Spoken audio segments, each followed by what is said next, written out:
MVP.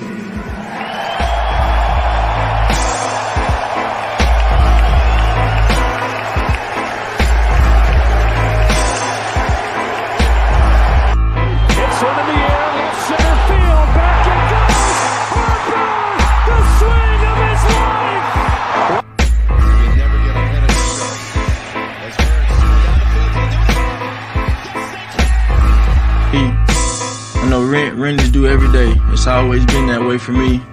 Always been a get better mentality every day, grow every day, be a better leader every day, be a better quarterback every day. And when that rent's due, I don't plan on missing no payments. So.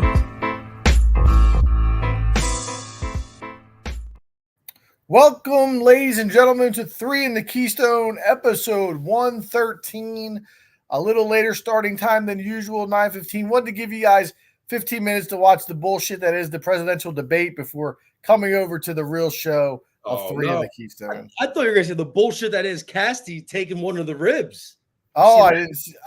I was checking the play-by-play, so I got hit by a pitch. Yeah, we got to tell guests that Casty is not only the most beloved Philly by the fans, but also by his teammates. Harper hit his third double of the night, and then they drilled Casty, and the benches cleared, the bullpens cleared. It was mayhem out there at Citizens Bank. Got me all fired up for the show. I love that. Phillies, a couple of the young kids getting some big hits. Cody, Cal, Buddy. Yeah, Buddy. I was going to say, Buddy. That dude came in. My son Jackson was like, Dad, who is that? I was like, I have no idea. So the only reason I know who he is because I went over to the Iron Pigs game a couple of weeks ago. Buddy was hitting cleanup. Oh, Masher. Yeah. Buddy Kennedy. So shout out to Phil's going to pull off another win here unless something crazy happens. But just a two-man show tonight, myself and Al Ryan. Chris claims back to school night. I don't know what time back to school night ends, though, Al. Could be. Well, I'll tell you what. I have mine tomorrow, and mine doesn't end until 9 p.m., so I got to take him at his word. I was thinking maybe, football season, he might be running those kids until 9 o'clock tonight. Yeah, teachers backing teachers there. I respect that. Public education. We got to stick together. Yeah. We mentioned last week we were going to go to a new format that you're going to see here tonight. So we're only going to do one segment, but we're going to have a couple of ancillary topics along the way. So, feel free to give us some feedback on it, whether or not you like it or not. But we're going to dive in. There's only one thing to talk about tonight, Al. Well, Seltzer, our apologies to listeners such as Tuna Dan and Chris Style. It's going to be a lot more of a local show now. Yeah, they're a little local flavor. But listen, if you have a topic you want us to talk about, let us know. We probably won't listen. Probably just do our own thing. But respect out to those two guys, loyal listeners to the show. So shout out to them. All right. All right, Al. Eagles beat the Packers 34-29 in Brazil. We all had it wrong last week. All three of us taking the Packers. Saquon showing out in his first game. 132 total yards, 3 scores. A.J. Brown, 119 yards and a score. Eagles are now 1-0. I want to ask you first, though, before we even get into the game. You in on Friday Night Football? No, I'm not in. It felt weird all day. Like, I like that we got to watch it, and it wasn't like a Thursday night where you have work the next day. We had off, obviously, the next day on that Saturday. Jackson had an 8 a.m. football game that we had to be at 7:15. So, honestly, I had to wake up earlier that Saturday than I did for work. But I think that Friday nights are like – that's the one night I don't really want to watch an NFL game, if I'm being completely honest with you. And as my kids get older, like we're starting to go to more high school games. All right. Did you know, Adam, that there's actually an agreement? Were you gonna bring that up? I was going to say something. So you probably saw the same source. I can't validate that it's true. It was just on Twitter, I think, right? I heard it on the radio. I heard it on WIP on the ride into work today. So the agreement is that there can be no NFL games on Friday or Saturday from, I think it's the second week of September through the second week of December, somewhere along those lines. Yep. So obviously this was the first week of September, so they could get away with it. But that's for high school football and college football. Yep. And this was an agreement that was created, I think, in like the 50s or the 70s. It was a long time ago, and it's just been in place ever since. Yeah, I mean, listen, I don't love the Thursday night game, and it's hard to judge the Friday night game because it was the Eagles and whether or not how much interest you would have in it if it wasn't the Eagles. Because there was a lot of hype going into the game Friday night. People were getting together, people coming over for a house party to watch the game. I thought that was pretty cool. And it is nice to have off the next day. Again, you had to get up, so it didn't really affect you too much. But I think I could go with for a Friday night game instead of a Thursday night game. Listen, I'll be bluntly honest here. If the NFL went to 7 days a week, one game at least each night of the week, who wouldn't love it? And you know what I mean? Especially in this day with all the betting you can do, all the DraftKings, the fantasy, everything. Like, forget it, man. We'd be glued to our TV 7 nights a week. We'd be screwed. That's true. Maction would be upset though on Tuesdays. Oh yeah. Shout out to Maction guys. All right, let's jump into the game a little bit. Obviously, it was more good than bad, but I instead of diving into necessarily what you saw, I said let's do three things you liked and three things you didn't like. So let's start. Let's go one at a time. Hit me with one thing that you liked. How can you not start with the Eagles bring in Saquon Barkley? They get the new toy. They use the new toy. I wanted to see 20 or more touches. He goes off for 24 rushes, 109 yards. He goes off for 2 receptions for 23 yards, 3 total touchdowns. Look, last week or the week before, you and Chris were arguing over whether or not potentially he might be washed and how concerned we were about that being a reality that we might have to deal with. I don't know, Adam. I don't know. And you know what I really like is he averaged 4.3 rush yards before contact in that game, which is his best. His best season average with the Giants was 2.5. He finally has blockers. I mean, I am through the right. I ordered 2 jerseys right after the game for myself and China.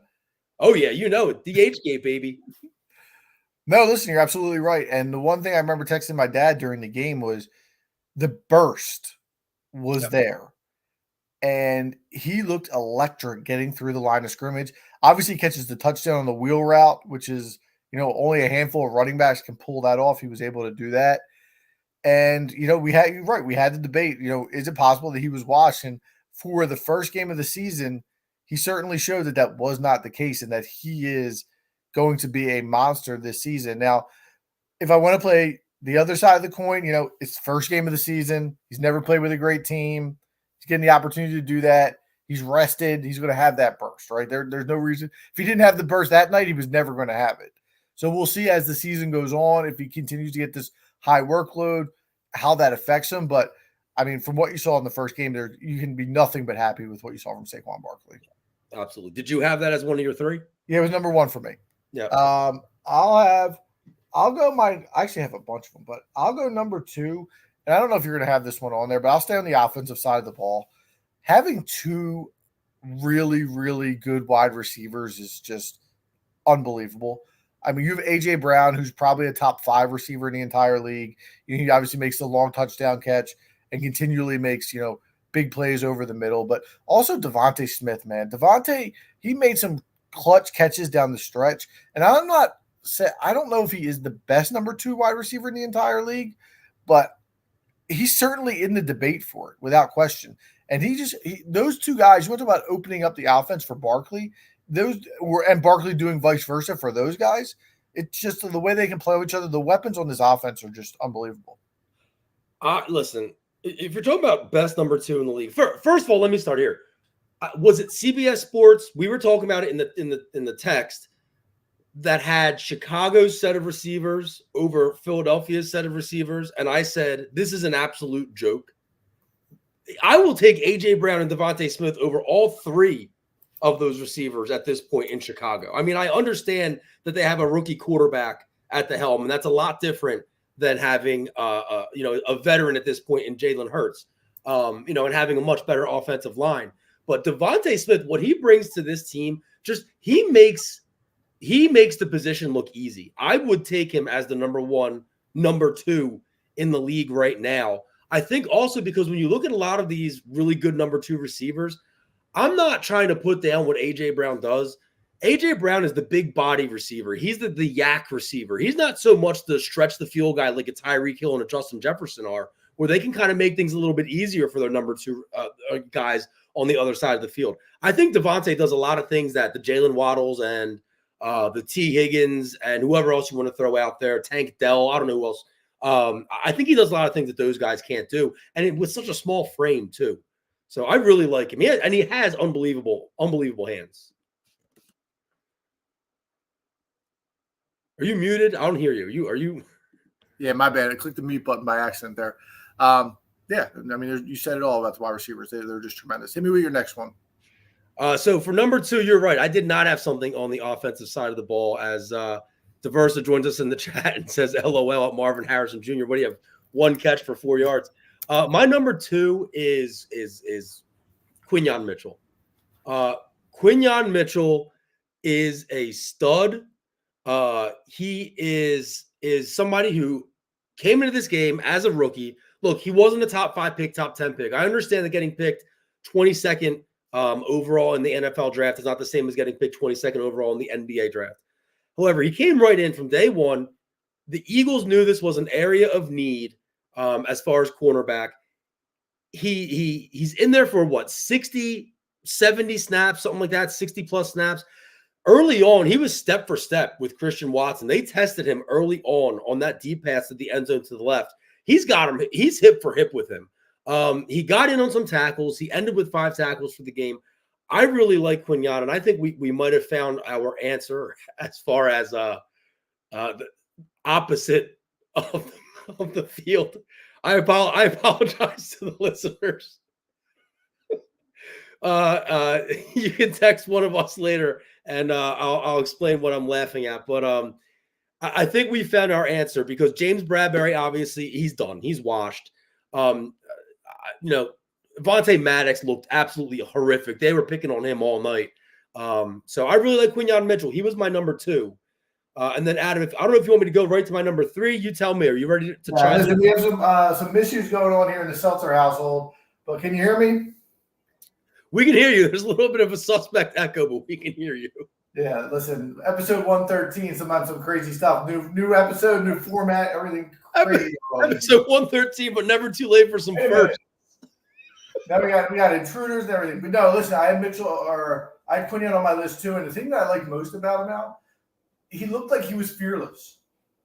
And he was in there talking, he was trying to back up his play. I was really, really impressed with him. And I think they may have found a number 1 corner for the future. Yeah, absolutely. Absolutely.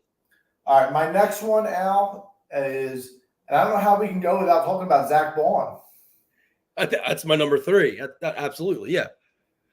A guy who was a complete afterthought in this offseason. He comes in, I think he had 13 tackles. 15 tackles. 15. He was all over the place. Yep. And do you think it's sustainable what he did, or is it kind of just a flash in the pan game for him? I love the way they used him, and I know they said it on the commentary that in New Orleans he was more of an inside linebacker. And that when he got to Philadelphia, Nick Sirianni and Vic Fangio saw something in him, and they said, you know what, we're going to turn him more into an edge guy and more of a rush the passer kind of guy. And he excelled in that role. He was in that backfield more times than I can remember counting. 15 tackles, 2 sacks. I think he had a couple tackles for loss, a couple quarterback hits as well. He didn't come off the field. He was out there for every snap. The Eagles go to this, this 2 linebacker defense where it's really just him and Nakobe Dean, and then they're cycling in all the edge rushers, the Brandon Grahams and the Bryce Huffs and the Nolan Smiths. And they really leaned on these 2 guys who were humongous question marks coming into this season. I got my hand up. I'm man enough to admit when I'm wrong. I was completely wrong about Zach Baun, at least for this first week, because I had nothing but bad things to say about him, and I was doubting him as an NFL starter. And he came out there and he shined in that game. And we might not win that game. We definitely don't win that game without Saquon Barkley. We might not win that game without Zach Baun. Yeah, I also think we have to mention at least Nakobe Dean, who he didn't have the performance that Zach Baun did, and he obviously did drop that interception, which would have been nice because it was a pick 6 going the other way. But I thought he held his own, and especially given the controversy with Devin White and everything that was going on, people were pretty much chalking up another year of the no linebacker Philadelphia Eagles, and certainly they held their own in the first game, and maybe even more so than that. You can even say. Yeah, that the defensive unit just looked. I think they looked better than I thought they were going to look. I last week I said I had questions about the defense. There are still some question marks. I know we're about to get to our 3 things that we're a little bit unsure of after that game. But I think as a whole, I'd give that unit maybe a B plus, despite the amount of points they gave up. because of some of the things they did so well that I wasn't expecting. Yeah, absolutely. Did you have any other positives you want to just mention before we move on to the negatives? No, I mean, I really think those were the three standouts. Obviously, you can mention CJ GJ. I think he had a great game. I have on my negative, but we can talk. Okay, and then I'm a big Reed Blankenship critic, but he comes up big with that interception. Read it beautifully and was all over it. Trusted his instincts to get to the ball. So I think he had a great game as well. And Darius Slay had a great game for the one forced fumble. So I think overall a lot of good. But let's move on to the bad.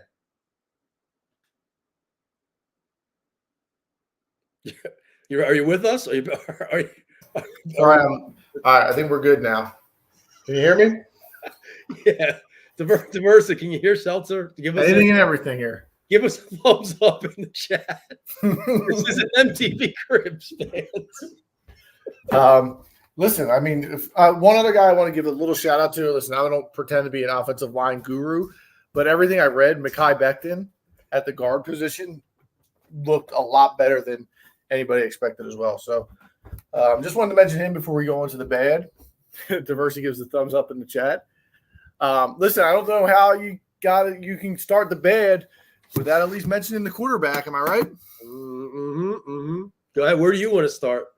That's where I want to start. Of course. But what specifically about him? A lot. So first of all, he throws the 2 interceptions, which were both inexcusable. They were terrible interceptions to start the game.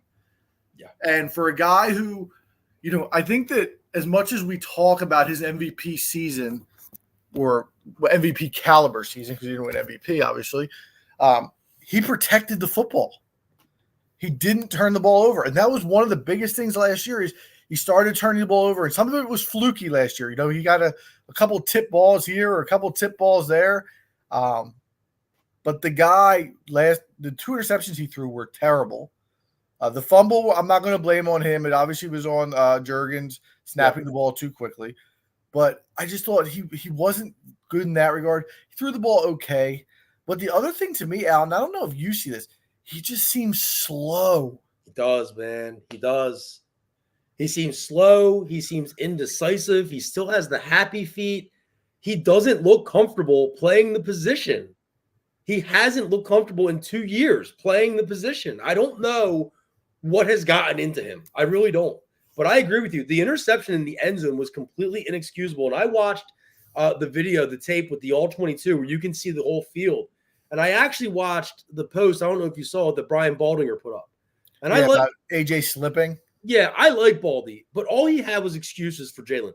You cannot leave first of all, that pocket was clean. Right. He leaves the pocket on his own accord. He sees AJ late. He makes the throw late, and he makes a bad throw. It's inexcusable to do it in the end zone. It does not matter if AJ Brown slipped. AJ Brown slipping, the only thing that was the difference between was a pick and possibly a pass breakup because AJ would have been able to get there and stick a hand in and play defense. I thought Hurts did not look good. He did just enough to keep this team on track to win. Makes a great throw, obviously, to Saquon. Makes a couple of really nice throws to AJ and Devontae along the way. But, man, I did not inspire confidence in me. And I thought the whole game, I found myself sitting here saying, when is Nick Sirianni going to play this guy in the preseason? When is he going to get him some reps? And I think the one point that you made that you maybe not harped on enough is he just seems to want to break the pocket way too quick all the time. That A.J. Brown throw, you're right, Al. Baldy even says, he goes, it's a clean pocket. He needs to step up and make a throw. And not only that, but how many times does he just roll out to the right and then just throw it away? Yep. Right? And I get it, nobody's there, but when you roll out, you're cutting off half the field. Yep. And another thing to back up your, saying that he's looking slow, what has happened with the RPO with this team too? I mean, it's shitty design. It's shitty execution. Hurts averaged 2.5 yards per carry in that game. He was 13 rushes for 33 yards. That's not going to cut it, dude. Like if those are your rushing numbers, you're not a running quarterback. Just stop. You cannot, as the offensive coordinator, call those plays, and you cannot, as the quarterback, be looking to break the pocket that often because you're just not making the plays that you used to. No. Now, I will give him credit. He did have that one big run towards the end of the game where he put his shoulder down and got like 3 or 4 extra yards for the first down, which helped run the clock out towards the end. So, listen, all in all, there's a lot of room to improve from what we saw from QB1. I want to say one thing that's a little not off topic, kind of off topic. Guest isn't here. He's the one I really wanted to say this to. Eye test only. Forget the name on the jersey. Forget everything else. Forget when they were drafted. Forget what team they play for. Who looked better as a quarterback this week? Jalen Hurts or Brock Purdy? You know, listen, I didn't watch a second of the Niners game last night, but it's Brock. I watched almost the whole game. He looks so comfortable back there. He makes the right decisions. He throws it out of bounds when he needs to. He scrambles and gets yards when he needs to. He gets down when he needs to. He finds open receivers. I saw 3 bad throws. Now, there might have been more. But at this point, I can't say that my eyes aren't telling me that Brock Purdy is at least the more comfortable quarterback than Jalen Hurts. And he did it against a better defense, and he did it without Christian McCaffrey. Yep. All right. Go hit me with the bad one. I hit you with Hurts. Yeah, so Hurts was my number one also. My number 2 is I talked a lot about the defense and praised them. Where was Jordan Davis? Jordan Davis needs to do anything at this point for me to believe in him as an NFL starter. He's not – if you look for his name in the box score or the play-by-play, you're not going to find it. You might have thought he was a healthy scratch because he's not there at all. And when you have Jalen Carter eating all of these double teams, getting held – and Jordan Davis is doing nothing to help, he's not worth putting out there at this point, man.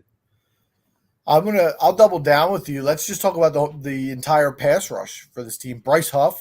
He's my number 3. Was he in the game? I didn't hear his name one time. Little ghost. He did nothing. He had 1 penalty. So listen, we all know that this defense has, again, while the linebackers played good, while the secondary had some bright spots, this defense is not what this team's going to rely on to be a Super Bowl contender, but they need to be able to get to the quarterback in some regard. That's the one thing that they've had, in the Super Bowl season. They were the best pass rush team in the league. It fell off a little bit last year, and they're counting on guys like Bryce Huff. They're counting on Jalen Carter. They're counting on Brandon Graham. Brandon Graham. Brandon Graham is damn near 40. Obviously, I'm joking, but he had the most snaps of any of the pass rushers. That's not sustainable. Not sustainable.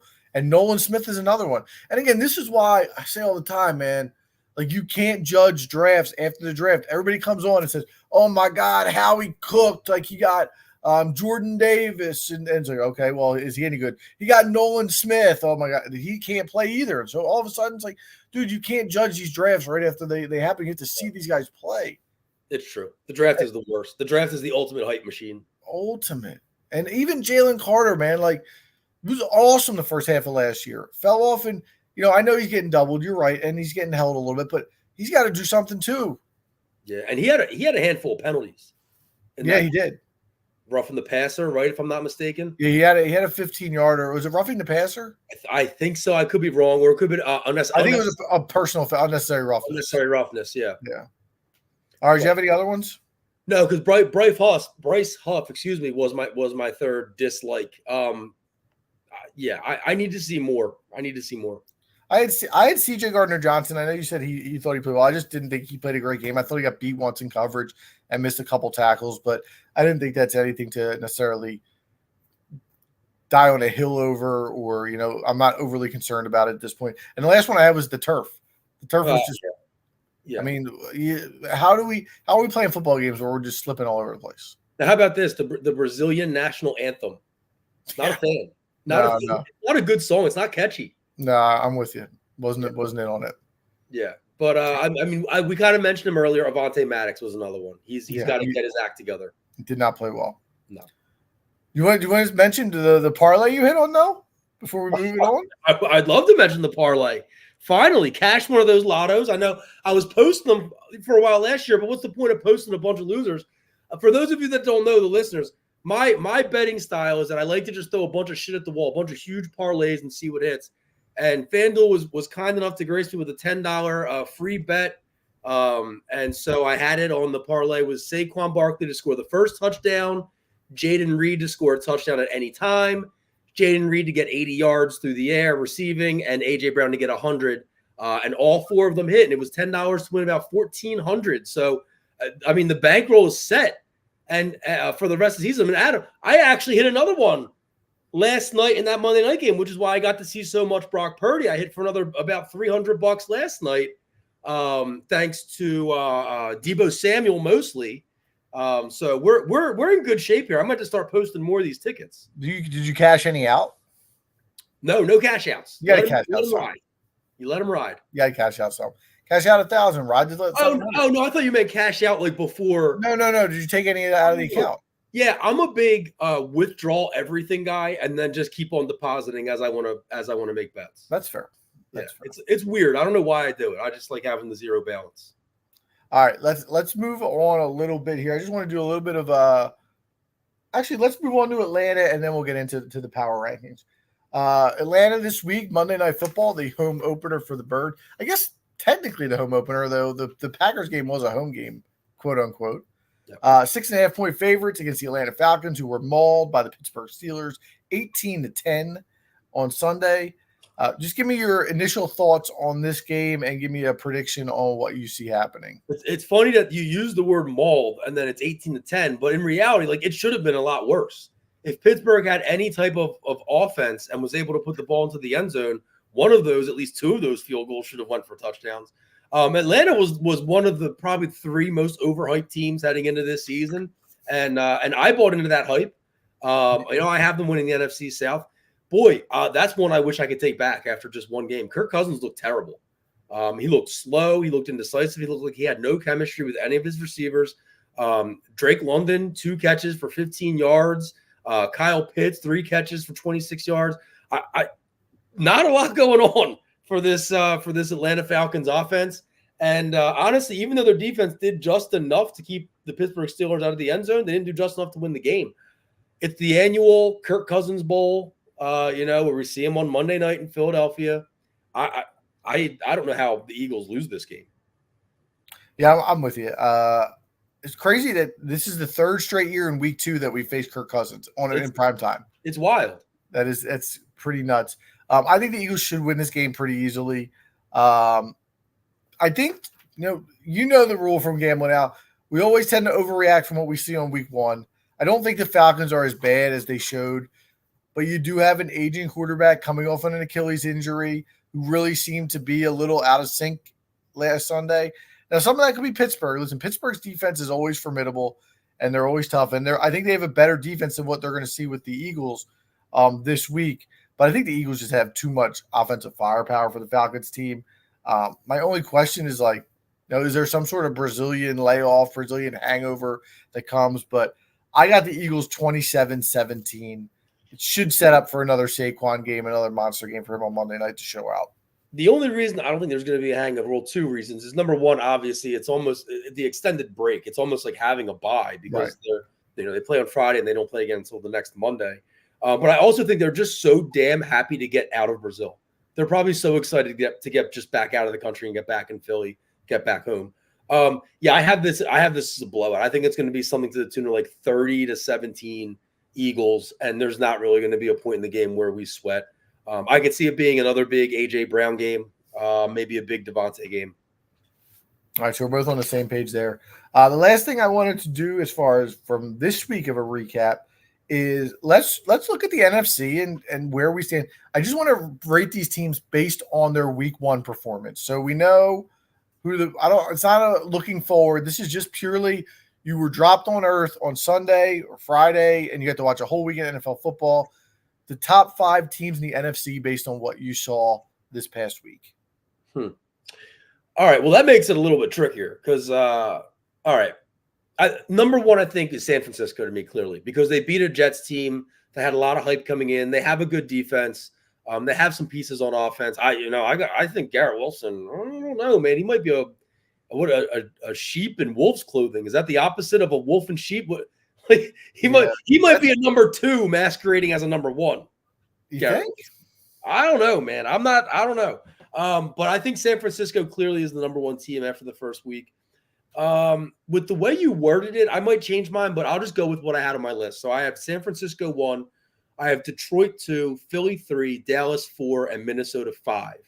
Now, just on the outside looking in, you might have one of these teams in New Orleans and Tampa Bay. Okay, yeah, so we're close. I actually had Dallas at number 1. I just thought I was really impressed with the way they played. Dak obviously got the payday beforehand. I know a lot of that was the Deshaun Watson disaster show. Yeah, but I think Dallas did play a part of that. And offensively, I thought they looked pretty good there. I had Detroit at number 2, but I could easily flip-flop them with San Fran, who I had at number 3. I had Philly at number 4, and I had Tampa at number 5. That's fine. Yep. I think the problem with Tampa, New Orleans, and Minnesota is they all play crap teams. Correct. How do you really rate them, even though they had pretty convincing wins?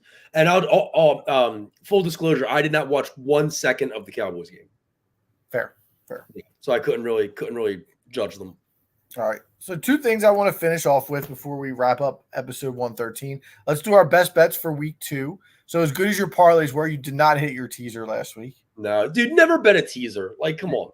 We tried to warn you many times. What am I doing? So I'll open it up this week. I have 2 of them because I'm going to sub in for Chris this week since Chris doesn't have one. I did hit last week. It was a little hairy, but Cardinals plus 6.5 did cover on the back door against Buffalo Bills. But I got ugly for you last week. Al, I'm going to get in the mud even worse. I mentioned earlier, I think sometimes we overreact to what we saw in week 1. I'm going to hope that that's the case. I'm going to take the Denver Broncos plus 3 against the Pittsburgh Steelers. And I'm just going to say this, Al. Are you ready to back Justin Fields as a road favorite in Denver? Oh, no, I'm not. Again, a team that only scored 18 points last week against the Falcons. Back-to-back games on the road. I know Denver didn't look good, but they still managed to cover the spread last week on the road against Seattle. So I think this is a matchup where Sean Payton will at least keep it competitive, and I wouldn't be surprised if Denver won the game outright, but I expect it to be at least a 3-point game at worst. I noticed a lot of home favorites this week. I think, Seltzer, I think you're in the right church, wrong pew with that game. I think the under 36.5 is the way to go. That could very well be. I mean, well be. Where are the points coming from in that game? Yeah, I do not know. All right. I'm going to stick with the pick that I have written down here, even though I'm kind of looking at the board here and I see a couple other things standing out to me. I'm going to take Jacksonville at home, given 3 against the Browns. I know we're talking about, and you're saying it, you don't want to overreact to what you saw in week 1. But I think that this Jacksonville team is actually a pretty decent football team. An 8-9, 9-8 potential, wild card team. I said in the previews, I didn't think this Cleveland Browns team was very good. Deshaun Watson not only is horrible, I don't know if you saw the latest allegations that came out. He's in a world of mess. And not only does he know that, his teammates know that, his coaches know that franchise knows it. I just think that there is a dark cloud cast over that franchise this year, that team. And I don't see them doing much. Jacksonville needs to win this game. They got to win this game at home. I'm not saying it's a must win in week 2, but if you can't beat the Browns at home, you're probably not a contender. So give me Jacksonville given 3 at home. That's my best bet. Straight cash, homie. Straight cash, homie. That might have been the Browns organization that leaked the latest allegations. They want. I mean, they got Jameis waiting in the wings, right? Yeah, they have so much money invested in Watson. Worst trade? Is that the worst now at this point? It's got to be the worst trade in NFL history. Has to be. Question. All right, let me hit you with my second one. This will be Chris's bet for the week, so if it doesn't hit, we'll put it on Chris's record. I'm going to take the Tampa Bay Buccaneers plus 7 against the Detroit Lions. So I'm looking at it from the perspective of twofold. First of all, I thought the Detroit Rams game on Sunday night was an extremely physical game. I thought it was a lot of emotion. I actually considered putting the Rams in my top 5, even though they lost the game because of how competitive of a football game I thought it was. I think it's a letdown spot a little bit for Detroit, and it's a sneaky revenge spot for Tampa Bay, a team that lost to Detroit in the playoffs last year, and I think was a little bit disrespected this offseason. And they looked really good on Sunday. Baker was putting up some points. Mike Evans, Chris Godwin are certainly capable of doing it. And they played a competitive game in Detroit last year in the playoffs. So I think they keep it within that 7-point number. I think it's too many points. Probably should be more like 4.5 if I say so myself. Are we all underrating Tampa Bay? I don't know. I'm not ready to say that yet, but they played really well on Sunday. Yeah, I'm not man enough to say it yet either, but I think we might be. They were good last year. They were in the divisional round. I know, but you know what? A lot of people were talking about that Canales leaving, right? And they thought that might affect the offense and affect Bake. I don't know, man. I think they're a really good team. Well, you know where Canales went, don't you? They're a good team, Carolina, right? Yeah. So he didn't really have a great effect on what they were doing. Didn't do much. No, but all right, those are your best bets for this week. So again, you got Chris's bet is going to be the Tampa Bay Buccaneers. I'm thinking Denver Broncos, whether he likes it or not. And Al is on the Jacksonville Jaguars. All right, before we wrap, I did want to. I know you dabble in the past. Are you in a survivor pool this year?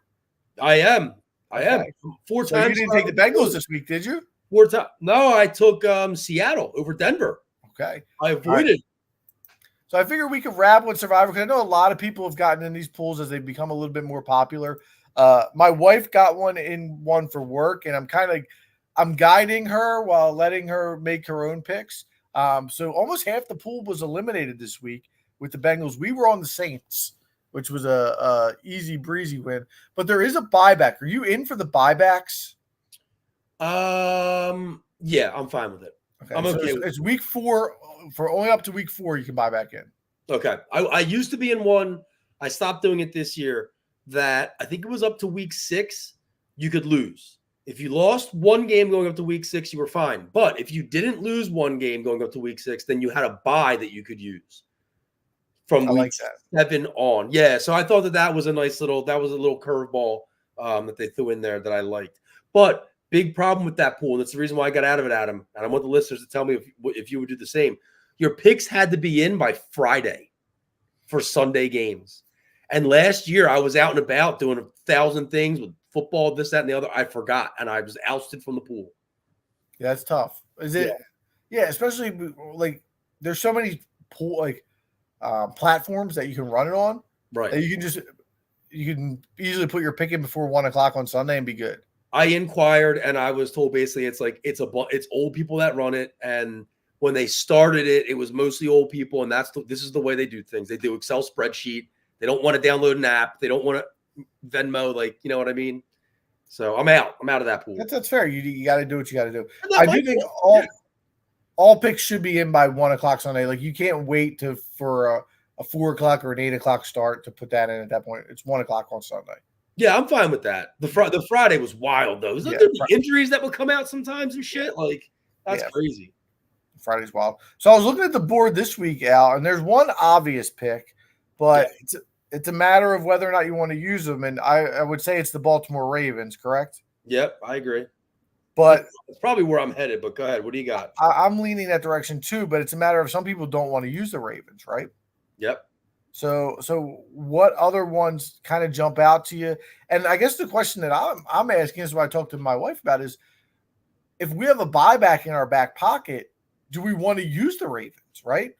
We lose, they can always come right back in. I agree. Yeah, save them.